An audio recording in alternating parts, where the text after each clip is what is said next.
Thank you, jury.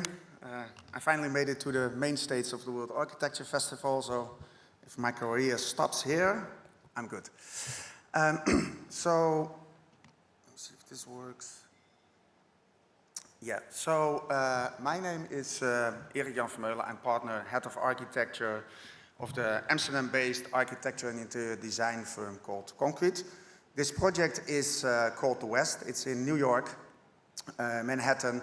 It consists out of 220 homes based in a brickwork base and in a glass top. As you can see, it has a fair amount of amenity spaces, internal and external, and it has a commercial base on the ground floor. It's located in an area that's called Hell's Kitchen, a neighborhood that's called Hell's Kitchen. And the story goes that the name derives from its pretty rough history. It's rough and unpolished history. It is an area that's industrial, it's a workers' area. It has seen its riots, it has seen its gangs, and also the people that live there are a pretty close-knit community, and they apparently are a little bit stubborn. And you can already see that in, let's say, how the neighborhood is as of today. It's still industrial. It has warehouses, it has distribution centers, and here and there, you know, a small neighborhood shop, but it is one of the least developed or gentrified areas in New York, in Manhattan. And we really wanted to make, you know, a building that really fits and connects to that history and to still the architectural fabric that's there, because we are right in the middle of it, right in the middle of Hell's Kitchen. We are on the corner of 11th Avenue and 47th Street. And the avenues, as you might know, are these big wide lanes, streets filled with, you know, the famous yellow cabs. But the side streets have a different character. Also New York, but more with the brownstone brickwork houses, the New York stoops. So there's a much more smaller scale to it. So, like I said, we wanted to make a building that fits not only to the architectural fabric, but also to the history of the site. So unless what's happening in New York currently over the last decades, you know, modern buildings, glass, building another icon over another icon, we wanted to make a building that's more authentic and grounded. Now, if you build in New York, you have to deep dive into all the zoning regulations. So that also for us meant that we had to make a setback as of the 8th floor, which is great because that was also the moment where we are higher than many of our neighboring buildings. And we could really start to exploit the views towards downtown Manhattan, towards the Hudson River. The zoning regulations consist out of hundreds of pages, but we really deep dived into them, and we found this one chapter that apparently in the upper floors, in the setback floors, we were allowed to create dormers, let's say bay windows, up to a certain percentage. And we really started to take that as an opportunity to do something creative with it and turn it into our benefit. So we created this more brickwork base of 7 floors, more horizontally organized along the avenues, referring to the brickwork warehouses, and more vertically organized along the side streets. And right in the middle at the yellow arrow, that's then where the entrance is, formed through an entrance plaza to create a good transition from the street into the building. And then on top, that's where we started, you know, more celebrating the views, overlooking the Hudson River, and we played with these dormer regulations in a more, you know, playful way to give every home their own popped-out glass boxes, celebrating the views and creating terraces for them. So, all in all, we wanted to create that building that's authentic, fits to the neighborhood. The best compliment we got is that people think the lower portion was already there, and we only built a new portion up on top of it. So, lower portion, more New York loft feeling, as where the top is much more the modern, cosmopolitan type of New York in there. Now, the base built of brickwork, obviously, also there we didn't just want to make new brick, but refer to the old. So we started to collaborate with a firm that's called Stone Cycling. They create upcycled bricks, and I asked the owner to say a few words about this project. That's why we should have had the test on forehand. There should be noise here, but I'll... And at Stone Cycling, we make building materials from waste. So on one hand, we try to use as much as waste as possible for our products. And on the other hand, by doing that, we reduce the need for raw materials. We made about 42 different sizes and shapes of these bricks, covering each little corner of the whole building. This takes true craftsmanship to make something like this. Yeah, so what he told in the beginning is that 280,000 kilograms of old bricks, old toilet boils, all types of other ceramics are being reused in the new bricks in this building. So 70% of these bricks are these old, reused, grinded ceramics, and 30% is new clay. Because these are all hand manufactured, we also had the opportunity to add a glazing to it that creates a specific and unique, let's say, glare to it, so that every moment of the day, whether the sun hits it or not, the building appears differently.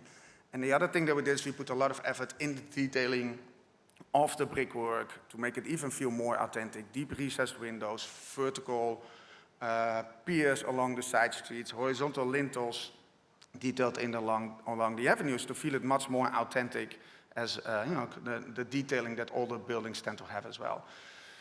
We wanted to connect the interior and the exterior as well, also in spirit. So in the base we have the one bedrooms and the studios located, more loft type of spaces. As you can see, you can kind of walk around the whole unit. You can even walk around to the bathroom, which is a Jack and Jill bathroom, and with sliding doors we can connect and disconnect spaces from one another.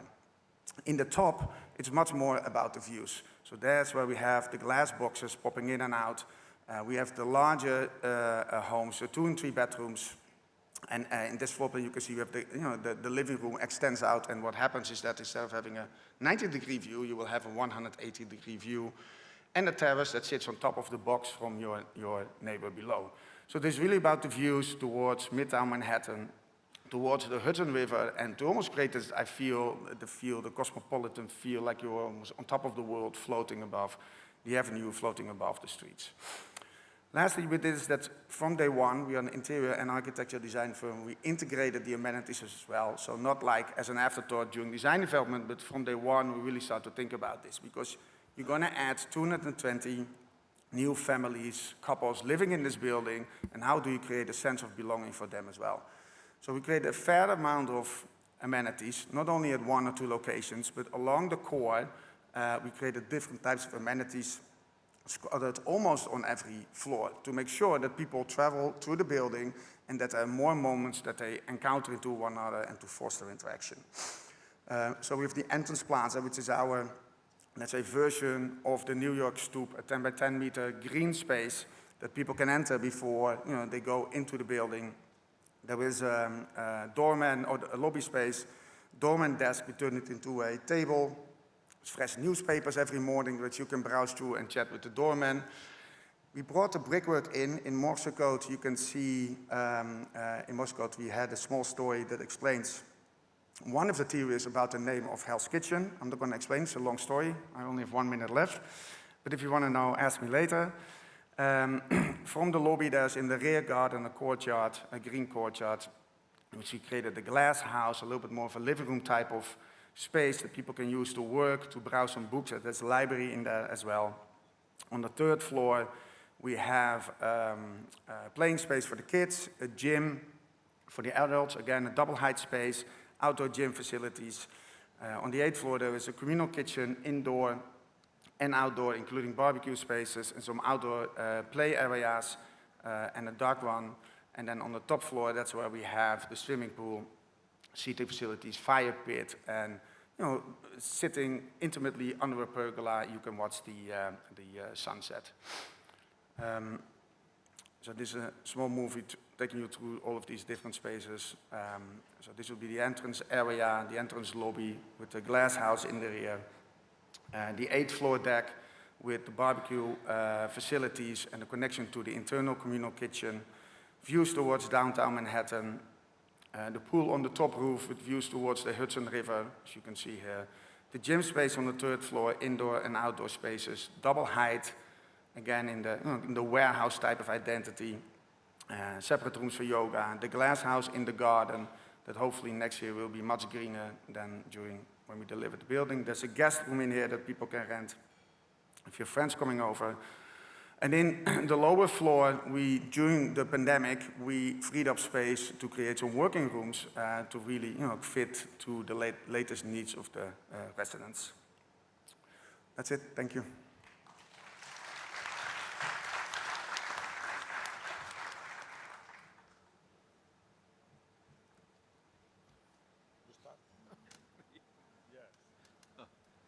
Thank you very much. It's interesting, actually, with all your references to New York. It, in the end, feels quite Dutch to me. But I think it does it in a very nice way. Yeah, I think you've thought about community, urban issues. In terms of sustainability, I didn't hear, I mean, I think in the materials, yes. In terms of energy or anything, was there anything interesting that you did with it? Yeah, there's some. It has a lead gold, I believe, but I think we really wanted to tie into circular construction.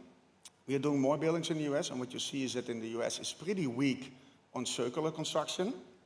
So we thought we really wanted to push that a little bit more, and by using these upcycled bricks and giving a firm like Stone Cycling a platform in the US, they're now working on 5 different projects there. We thought, let's really put the focus and the energy, and also to convince the client, obviously, to go along with us, to put the focus and energy on that to make that the most important, sustainable aspect. So were those bricks custom designed for this project, or were they a product that they already had? Yeah, no, they are custom designed. I mean, the Stone Cycling works with a recipe. They know how to do it, but they can do it at every brick manufacturer if they are willing to, work along their recipe. We custom design it in terms of colors and try to influence that a little bit. It's 42 different pieces in the building to create all the corners and the lintels and all these things. So those are all handmade. And also the glazing, we prepared ourselves and did testing until we thought this is the right glazing to do in this building. Okay, very nice. Yeah, thank you. Hello. Thank you for the presentation. It's an interesting concept, especially in the neighborhood. Could you just explain a little bit more what you did with the block building, the lower section of the building? Was that converted as well, or is it just... No, so it's all new build. The whole thing is new build? The whole thing is new build, but we really put a lot of effort in the detailing and in the brickwork to make it feel like it was there. So right? what was there before? Oh, there was a one-story high car showroom. Okay. Yeah, and they wanted to go back, so they're on the ground floor. Okay. That's it. That's my only question. So thank you for your presentation. I think that is a very beautiful project. I think it's very urban. I thought that when you start your explanation, you will be talking more about, New York now has become one of the more, I would say, pornographic places with these very thin towers that try to explode their rules and try to make the super more expensive apartments. And somehow this is coming back to the roots. It's coming back to something that is very New Yorker, that is to make a street, to make a block, and to make something that is very consistent with the urban fabric of the city, So I think that from that point of view, I think that obviously you have been able to explode. I come from Barcelona, and the regulations there are very clear, Yeah. You have the height, that's all. But in New York, you are always finding new spaces, going back, going inside and so on, or being thinner. I don't know how you do it. But in this case, so I think it's a fantastic example of how you try to answer to the environment with this high, with the brick and so on, with the recycled material that I think is fantastic, and also finding these other new typologies that could be richer, more expensive, Yeah. And also with all these common spaces. So in general, I think that this is, this is a fantastic urban project that gives this sense of city that many places are losing. So congratulations. Thank you. Thanks. I think it's interesting as a proposition, the idea of the building on the building, that is the building. Yeah. Because when I first glimpsed it, I thought, it's a pre-existing building and you've done this stuff at the top. So the intriguing thing is, why do you want to do that? There's an element of quite sort of hard rationality about it. Maybe that's the Dutch bit. But the rationality is that, of course, the base is talking to a prehistory, although you've just said that there's only a one-story building there. So there's an imagined five-story building. Yeah. An imagined five-story building which would be of the nature of the blocks around at a certain moment in time. And then you recycle the material to add to that sort of revival, except that there's something about the coloration of the material that doesn't look as if it would ever be of that period, of that city, even if it's made of it. So maybe there were some bits in the mix that changed it. So it's, in fact, a new, it's not replicating. It is a new material, talking about being made out of the old material. Yeah. Then the other thing is, dare I say, the proportion of the windows. The proportion of the windows clearly could never have existed or would not have existed in the period that you're sort of honoring. So that actually the lower building is a new building with a new material. Talking then only really about, if that is so, only the roof line is significant. But it's still a building upon a building, because there's another new building on what I would claim is the base, which is also a new building. It only, to my mind, doesn't have that much really reference to the pre-existent, or what might have been pre-existent, except the building line. And then so that sort of almost, the question is the degree of artificiality of the proposition. That once you go on top of the new, talking about being old building, you have another world, suddenly a crumbling new world, and your photographs of it are an interesting giveaway, because it's wanting to be somewhere in a slightly less dense area. It's wanting, let's not just push the Dutch thing, but it's wanting to be, I feel it's wanting to be somewhere else. Now, maybe you say that's the whole thing about Manhattan. Parts of it should be somewhere else. On the other hand, you're interested in honoring its quality. So I think it's a very curious, it's sort of an intriguing proposition where your head sits. Not so much, it's a very competent building, clearly. But it's wanting to be somewhere else. It's in love with wanting to continue New York, the old New York. But it's also wanting to bring something of somewhere else to it. And using this artificial, I would claim artificial break line to do the trick. And to me, the end result is, in a curious way, uncomfortable. I'm not quite saying that it's phony.